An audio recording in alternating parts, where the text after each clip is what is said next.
Septic tank साफ करने के बाद कैदियों ने देखा कि जेल के गार्ड उन्हें सिर्फ एक चम्मच पतला सूप खाने को दे रहे हैं। उन्होंने बिना नाश्ते के दिन भर काम किया और अब खाने में बस एक पत्ता मिला। ये देखकर वो गुस्से से पागल हो गए। डेविड ने तुरंत खाने वाली गाड़ी को पलट दिया और फिर सबको कूड़े की बाल्टी उठाकर अपने साथ चलने को कहा। वो गार्ड्स को ऐसा सबक सिखाना चाहता था जिसे वो जिंदगी भर याद रखें और जेलर को भी दिखाना चाहता था कि उसे बिग माउस क्यों कहा जाता है। बाकी कैदियों ने भी तुरंत बाल्टियां उठा ली और उसके पीछे हो लिए। शोर सुनकर गार्ड्स भी वहां आ गए। ये कैंटीन का एरिया था जहां बाकी कैदी खाना खा रहे थे। गार्ड के कैप्टन ने उससे पूछा कि ये बाल्टियां लेकर वो क्या करना चाहता है। कैप्टन ने उसकी बात पर ध्यान नहीं दिया, बस उन्हें चेतावनी दी कि बिना इजाजत जगह छोड़ने को जेल तोड़ने जैसा माना जाएगा। डेविड बिल्कुल नहीं रहा। उसने सीधे कूड़े की बाल्टी उठाई और उन पर फेंक दी। इस हरकत ने सबको चौंका दिया। किसी ने नहीं सोचा था कि वो गार्ड्स पर हमला करने की हिम्मत करेगा। तमाशा देखने वाले कैदियों की भीड़ बढ़ने लगी। यहाँ तक कि कैंटीन में खाना खा रहे लोग भी आकर घेरने लगे और सबसे चीयर करने लगे। ये लड़ाई जेल में उसकी बॉस वाली पोजीशन पक्की करने वाली थी। लेकिन अभी कुछ खत्म नहीं हुआ था। उसने अपने साथियों से बाकी बाल्टियां मंगवाई और कैप्टन पर हमला जारी रखा। कैप्टन ने तुरंत मदद के लिए रेडियो किया। जल्द ही जेल की रैपिड रिस्पांस टीम आ गई। उन्होंने डेविड और उसके साथियों को चारों तरफ से घेर लिया। कैप्टन ने आगे बढ़कर उसे चेतावनी दी कि अगर उसने एक कदम भी और बढ़ाया तो वो सच में गोली चला देगा। तभी जेलर और वो 3 अमीर लोग वहां आ गए। सभी कैदी जेलर के खौफ को बहुत अच्छे से जानते थे। यहाँ तक कि उन्होंने शर्त लगाना शुरू कर दिया कि डेविड और जेलर में से कौन जीतेगा। क्या जेलर हार मानकर उन्हें खाना खाने देगा या डेविड और उसके साथियों को सजा मिलेगी। सब जानते थे कि सांप चूहों को खा जाता है। मैंने तुम्हें पहले भी वार्निंग दी थी, फिर भी तुम हमेशा ऐसा सुलूक करते हो। अगर तुमने हाथ उठाया तो तुम्हारी जान जा सकती है। वो जॉर्ज और उसके घटिया लोग भी। लेकिन इसके बाद जो हुआ उसने सबको हैरान कर दिया। जेलर ने सच में उसकी बात मान ली। पूरी भीड़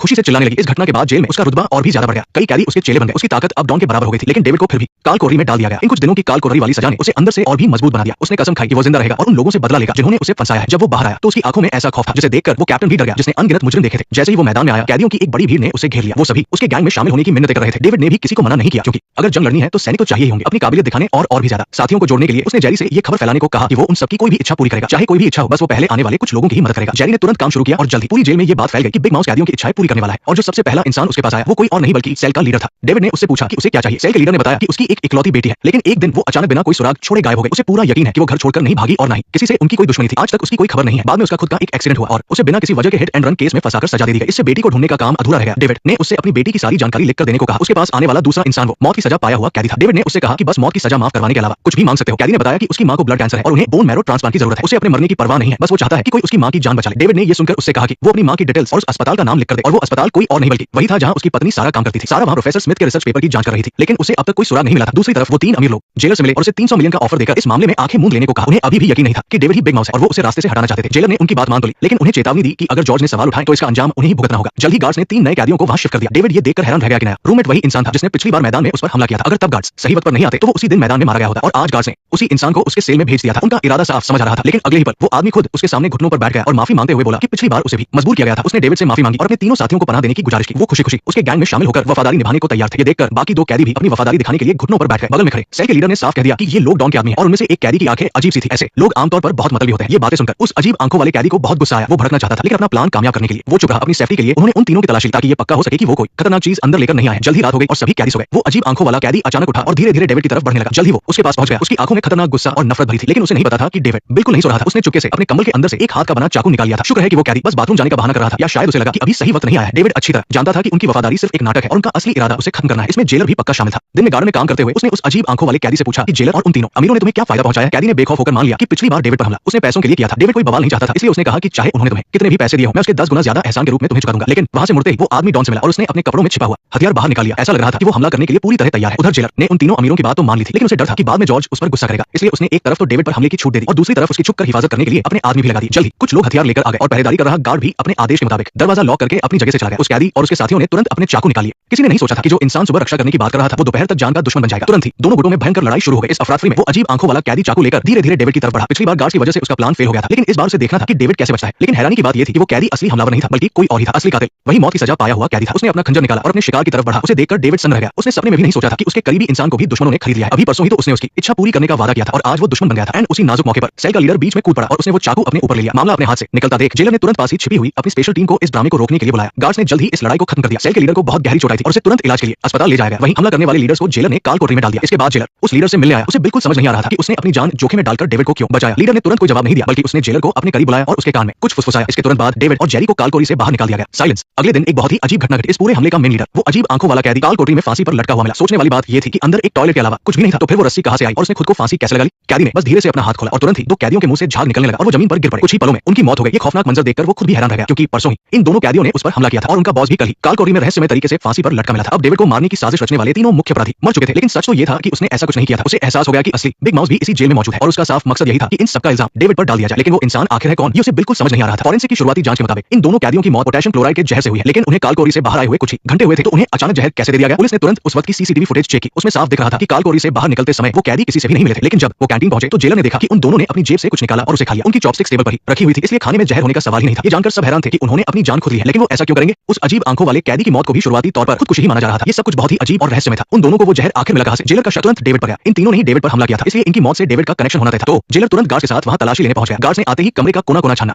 शुरू कर दिया। उन्होंने कैदियों की भी पूरी तलाशी ली, लेकिन पूरा कमरा छान मारने के बाद भी उन्हें कोई भी सबूत नहीं मिला जो उसे कातिल साबित कर सके। बाकी सेल्स के कैदी भी ये तमाशा देखने बाहर आ गए थे। वे अभी भी दरवाजे पर लेटकर देख रहे थे। जैसे ही वार्डन ने कैप्टन को उन्हें सबक सिखाने का इशारा किया, डेविड ने कदम बढ़ाया। उसकी बस एक नजर देखकर कैदी चुपचाप पीछे हट गए। ये था जेल के बॉस के रूप में उसका रुतबा। ये देखकर वार्डन को बहुत बुरा लगा। एक कैदी का हुक्म उसके अपने हुक्म से ज्यादा असरदार था, लेकिन उसने अपने गुस्से को पी लिया और कहा, अगर कैमरे में ये न दिखता कि उन दो कैदियों ने खुद को खत्म किया है तो उसे पक्का पूछताछ के लिए ले जाया जाता। जाहिर है वे बिना किसी वजह के अपनी जान नहीं ले सकते। आखिर अंधेरे में छिपकर ये सब कौन कंट्रोल कर रहा है? वो कौन हो सकता है? उसी दिन माइक ने अचानक डेविड को ढूंढा और उसे बिग माउस के साथ काम करने वाले 5 ड्रग डीलरों के नाम बताने को कहा। उसने उसे 5 दिन का समय दिया। अगर 5 दिन बाद डेविड नाम नहीं बता पाया तो इसका मतलब होगा कि वो बिग माउस नहीं है और उसे मार दिया जाएगा। लेकिन वो बिग माउस नहीं है तो उसे डीलरों के नाम कैसे पता होंगे? हालांकि वो बाहर से हैरान दिखने का नाटक कर रहा था, लेकिन अंदर से वो बहुत डरा हुआ था। इसलिए उसने एक मुक्का मारकर गार्ड को बेहोश कर दिया और फिर अपना फोन निकालकर मेयर को कॉल किया। मेयर के पास उन डीलरों की लिस्ट थी। वो लिस्ट उसके भरोसेमंद वकील ने माइक से ली थी। उसने कहा कि बिग माउस ने उसे बलि का बकरा बना दिया है, जिससे फोरम के लोगों की नजर उस पर पड़ गई है। अब माइक उससे डीलरों की लिस्ट मांग रहा है। मेयर के पास लिस्ट तो थी, लेकिन उसने तुरंत फोन काट दिया। अभी जेल के गार्ड भी वहां पहुंच गए। उसने अपना फोन कैप्टन को फेंक दिया और हाथ उठाकर सरेंडर कर दिया। दूसरी तरफ मेयर ने अपने सेक्रेटरी से वकील पर नजर रखने को कहा, क्योंकि उसे शक था कि वकील ने उसे धोखा दिया है। माइक अचानक जेल जाकर डेविड से डीलरों की लिस्ट क्यों मांगेगा? इसके बाद उसने वो लिस्ट डेविड की पत्नी सारा को दी ताकि वो उसे डेविड तक पहुंचा सके। अगले दिन सारा जेल पहुंच गई। उन दोनों ने एक दूसरे को देर तक गले लगाया। इस लिस्ट के मिलने से डेविड को जैसे कोई संजीवनी मिल गई। मैंने अपना फैसला इसलिए बदला क्योंकि उसे माइक को रोकने के लिए डेविड की जरूरत थी और साथ ही असली बिग माउस को भी बाहर निकालना था। उधर वकील माइक से गुपचुप तरीके से मिल रहा था। असल में वकील ने मेयर को जो लिस्ट दी थी वो नकली थी। माइक बस इसके जरिए ये चेक करना चाहता था कि डेविड ही असली बिग माउस है या नहीं। जल्द ही तय की गई मोहलत पूरी हो गई। जेल जाने से पहले माइक ने मेयर से मिलकर उसे ये राज बता दिया, तुम्हारे हाथ में जो लिस्ट है वो नकली है। मैंने जो भी नाम लिखे हैं सब गलत है। तो कैसा लगा? क्या अब तुम्हें कुछ दिलचस्पी आ रही है? बस दुआ करो कि मेरे लिखे हुए नाम वो न बताए। मेयर ने तुरंत वार्डन को कॉल किया, लेकिन उसने फोन काट दिया। हर कोई डेविड का तमाशा देखने का इंतजार कर रहा था, लेकिन वो बहुत कॉन्फिडेंट दिख रहा था। कैप्टन ने सेल में आकर उसे अपने साथ ले लिया। ये बात जल्द ही पूरी जेल में फैल गई। सब यही शर्त लगा रहे थे कि डेविड और उन 3 अमीर लोगों में से कौन जीतेगा। अभी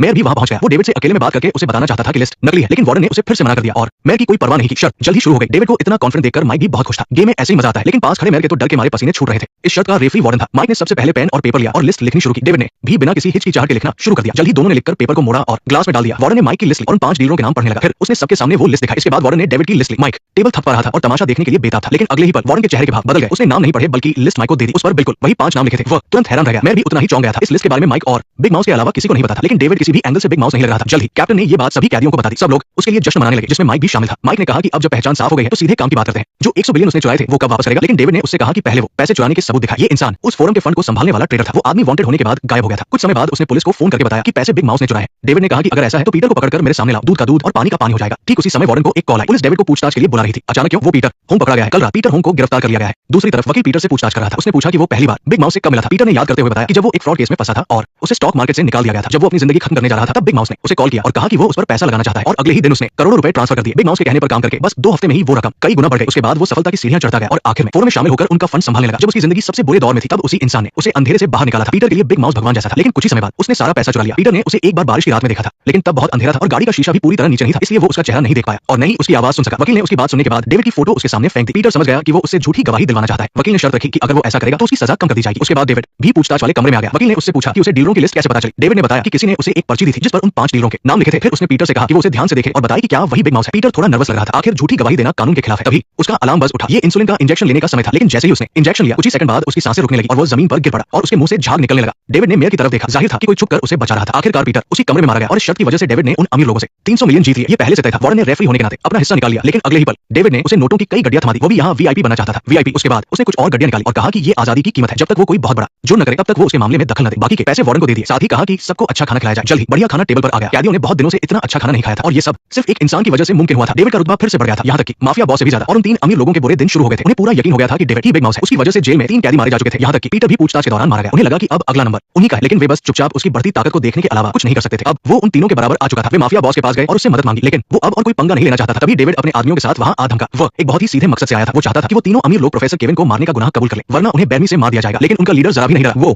भी देखना चाहता था कि आखिर इस बिग माउस में कितना दम है। लेकिन एक इंसान ऐसा था जो डर के मारे कांप रहा था। ये डेविड की उसे डराने की चाल थी। दूसरी तरफ जिउचुआन हॉस्पिटल की नर्सें जेल में चेकअप के लिए आ रही थी। ऐसा हर 6 महीने में होता था। खूबसूरत नर्सों को देखकर सभी कैदी बहुत एक्साइटेड थे। सारा पहली बार चेकअप के लिए जेल आई थी और उसने एक अजीब बात नोटिस की। कैदी उसे भाभी कहकर बुला रहे थे। सारा पहली बार चेकअप के लिए जेल आई थी और उसने एक अजीब बात नोटिस की। कैदी उसे भाभी कहकर बुला रहे थे। सारा को ये देखकर बहुत धक्का लगा कि उसका पति इस जेल का बॉस बन गया है। डीन और बाकी नर्सें भी हैरान थी। कैदियों को अपना इतने जोरदार तरीके से स्वागत करते देख डेविड को थोड़ी झिझक महसूस हो रही थी। लेकिन सिर्फ कैदी नहीं, जेल के गार्ड भी उसकी बहुत इज्जत कर रहे थे। कैप्टन ने बताया कि डेविड कब से उसका इंतजार कर रहा है। सभी कैदियों को पता था कि वो अपनी पत्नी से मिलने जा रहा है, इसलिए सब ताली बजाकर उसे बधाई दे रहे थे। कैप्टन सारा को बेसमेंट जैसी एक जगह ले गया। ये न तो विजिटर रूम जैसा लग रहा था और न ही जेल की कोठरी जैसा। शुरू में वो डरी हुई थी, लेकिन जब दरवाजा खुला तो उसने देखा कि कमरा शानदार चीजों से सजा हुआ था। सोफे पर एक आदमी बैठा था जो बड़े मजे से रेड वाइन पी रहा था। वो कोई और नहीं उसका पति डेविड था। अपनी पत्नी से मिलने के लिए वो अच्छी तरह तैयार होकर आया था, लेकिन सारा ने उसे धक्का देकर पूछा कि क्या वही असली बिग माउस है। असल में कुछ दिन पहले मेयर स्मिथ ने सारा को बताया था कि डेविड की वजह से जेल में 3 कैदी मारे गए हैं और उसके बाद पूछताछ वाले कमरे में फोरम का एक आदमी भी मारा गया। अगर वो बिग माउस नहीं है तो ऐसा कौन कर सकता है? डेविड ने उसे देखा और तुरंत कोई जवाब नहीं दिया। वो इधर-उधर देखने लगा। क्योंकि उसे पता था कि जेलर खुफिया माइक से उन दोनों की बातें सुन रहा है, इसलिए वो अपनी पत्नी को मैदान में ले गया और उसे सब सच बता दिया। जब उसे मेयर स्मिथ से ड्रग डीलरों की लिस्ट मिली थी तो अचानक एक अनजान आदमी ने उस पर हमला करके उसे बेहोश कर दिया था। वो हमलावर का चेहरा नहीं देख पाया था। बाद में जेरी ने उसे जगाया। उस वक्त उसे लगा था कि शायद जेरी ने ही उस पर हमला किया है, लेकिन जेरी का रिएक्शन देखकर उसे लगा कि वो नहीं था। फिर गलती से उसका हाथ अपनी जेब में गया तो वहां उसे एक एरो कार्ड मिला। डेविड ने पहले रूम लीडर से भी इन कार्ड के बारे में पूछा था। इस कार्ड के पीछे 5 नाम लिखे थे जो मेयर स्मिथ की दी गई लिस्ट से बिल्कुल अलग थे। वो पक्का नहीं कह सकता था कि कौन सी लिस्ट असली है, लेकिन जब उसने मेयर स्मिथ को घबराकर जेल में उससे मिलने आते देखा तब उसे यकीन हो गया कि कार्ड वाली लिस्ट ही असली है। ये सुनकर सारा ने पूछा कि पूछताछ वाले कमरे में फोरम का जो आदमी मारा गया उसका क्या? वो तो सबके सामने मारा गया था। डेविड को नहीं पता था कि उसे कैसे मारा गया। उसे बस इतना पता था कि वो रहस्यमयी आदमी टैरो कार्ड से उसे इशारे दे रहा था और बता रहा था कि आगे क्या होने वाला है। दूसरे कार्ड का नाम मौत था। उसकी पूरी बात सुनकर सारा को यकीन हो गया कि वो बिग माउस नहीं है और असली बिग माउस तो अंधेरे में छिपकर ये सब खेल खेल रहा है। डेविड को अब तक कई टैरो कार्ड मिल चुके थे जिनमें सबसे नया कार्ड जजमेंट यानी फैसले का था। इसका मतलब था कि उसे प्रोफेसर जॉन की मौत का सच पता लगाना है और कातिल को सजा दिलानी है। उसकी पत्नी बहुत परेशान थी। उसने कहा कि इन खतरनाक कामों में न पड़े और कोर्ट में सब सच बता दे, लेकिन डेविड जानता था कि ये बिग माउस का टेस्ट है, इसलिए वो उसे लगातार काम दे रहा है। अगर बिग माउस को लगा कि अब डेविड किसी काम का नहीं है तो वो उसे जरूर मार देगा। सारा को भी खतरे का एहसास था, लेकिन वे हमेशा किसी की कठपुतली बनकर नहीं रह सकते थे। डेविड भी यही सोच रहा था। वो बिग माउस को ही अपने फायदे के लिए इस्तेमाल करके उसे पकड़ना चाहता था। सारा ने प्रोफेसर जॉन का रिसर्च पेपर ढूंढने में अपने पति की मदद करने का फैसला किया। अगर पति पत्नी साथ हो तो कोई भी मुश्किल आसान हो जाती है। इसके बाद डेविड कैंटीन में खाना खाने गया। रोज की तरह